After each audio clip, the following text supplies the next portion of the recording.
जय श्री राधा कृष्णा। हमारे कान्हा जी के परिवार में आप सबका बहुत बहुत स्वागत है। आशा करती हूँ आप सब बिल्कुल स्वस्थ होंगे और उनकी भक्ति में मस्त होंगे। आज हम एक और लीला की बात करेंगे जो लीला बिहारी जी की है। वृंदावन के बांके बिहारी लाल, जिनको सब जानते हैं और जो उनसे प्रेम करते हैं, उनके प्रेम की तो कोई हद ही नहीं है, कोई सीमा ही नहीं है। पागलों के नाम से जाने जाते हैं उनके दीवाने। तो एक ऐसे भक्त की कथा है जो बिहारी जी से बहुत अधिक लाड करता था, बहुत अधिक प्यार करता था, दिन रात उन्हीं के नाम का सिमरन करता था। तो काफ़ी यंग एज का था, ऐसा नहीं है कि कोई बुज़ुर्ग था। तो कुछ समय बाद उसकी शादी हो गई। वो फिर भी बिहारी जी के साथ वैसा ही प्रेम करता रहा। उसका प्रेम दिन प्रतिदिन बढ़ता ही जा रहा था, कम नहीं होता था। अब उसकी शादी को हुए 10 साल हो गए, लेकिन उसके घर में कोई बच्चा नहीं हुआ। अब उस लोग तरह तरह के उपाय उसको बताएं, तो इस पंडित पे जा, तो ये कर, तो वैसा कर, ये खाओ वो खाओ, लेकिन हर बार उसके मुख से यही निकलता, जब मेरे बिहारी जी की इच्छा होगी तभी मेरे घर में औलाद होगी। उसको लोग बहुत समझाते, लेकिन वो नहीं सुनता था। वो कोई उपाय नहीं करता था, किसी पंडित पे नहीं जाता था, बस सिर्फ बिहारी जी पे विश्वास था। और विश्वास भी ऐसा नहीं कि कुछ लोग मानते हैं तो कहते हैं अरे हम तो इतना मानते हैं, हमारे साथ ऐसा क्यों नहीं हुआ, हमारे साथ तो कुछ गलत नहीं होना चाहिए, सब बढ़िया ही होना चाहिए। लेकिन जो दिल से उन मानते हैं वो ये सोचते हैं कि भगवान जो करते हैं वो अच्छा ही करते हैं, हमारे लिए कभी बुरा नहीं सोचते। तो उसके मन में भी यही भाव था कि बिहारी जी जब चाहेंगे मेरे घर में औलाद तभी होगी। यही भाव उसके मन में हमेशा रहता और इसीलिए वो कभी किसी के बताए हुए रास्ते पे नहीं चलता था। बस उसने अपनी पूरी ज़िंदगी की डोर बिहारी जी के हाथ में छोड़ रखी थी। एक बार वो अपने पूरे परिवार के साथ बिहारी जी के दर्शन के लिए वृंदावन गया।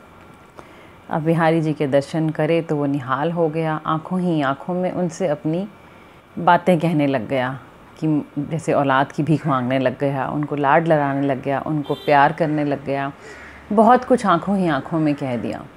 सब लोग बिहारी जी के दर्शन करके अब वापस वहीं रुके हुए थे वृंदावन में, किसी होटल या धर्मशाला में। वो लोग जाने लगे। उस पागल की पता नहीं क्या इच्छा थी कि वो बिहारी जी की चौखट पे ही सोना चाहता था, बिहारी जी की चौखट पे ही सिर रखना चाहता था पूरी रात, उनसे वहीं पे लाड लड़ाना चाहता था।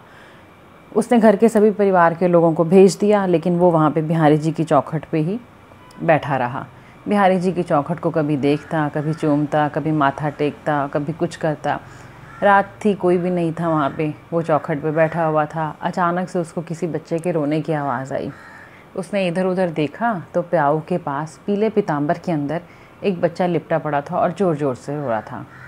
उसने छोटा सा बच्चा था, उसने बच्चे को उठाया और इधर उधर ढूंढने लग गया कि इतने छोटे बच्चे को इसके माँ बाप कहाँ छोड़ गए और ये कहाँ से आया।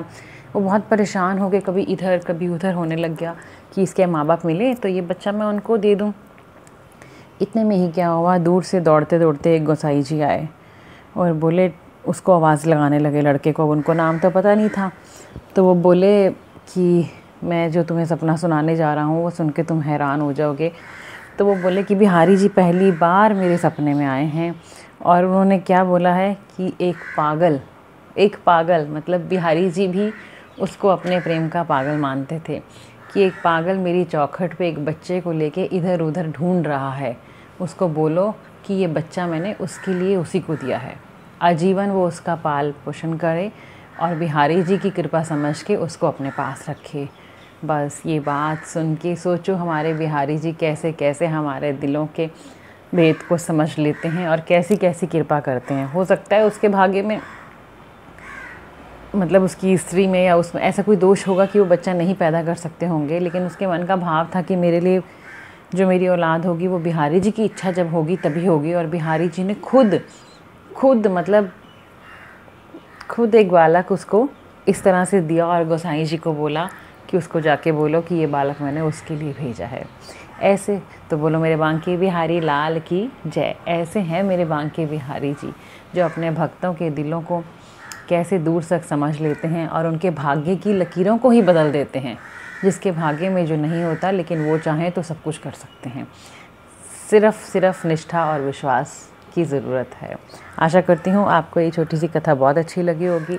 इसको ज़्यादा से ज़्यादा लाइक करें, शेयर करें, ताकि सब लोग बिहारी जी के पागल बन जाएं, दीवाने हो जाएं और उनके प्रेम में ही डूब जाएं।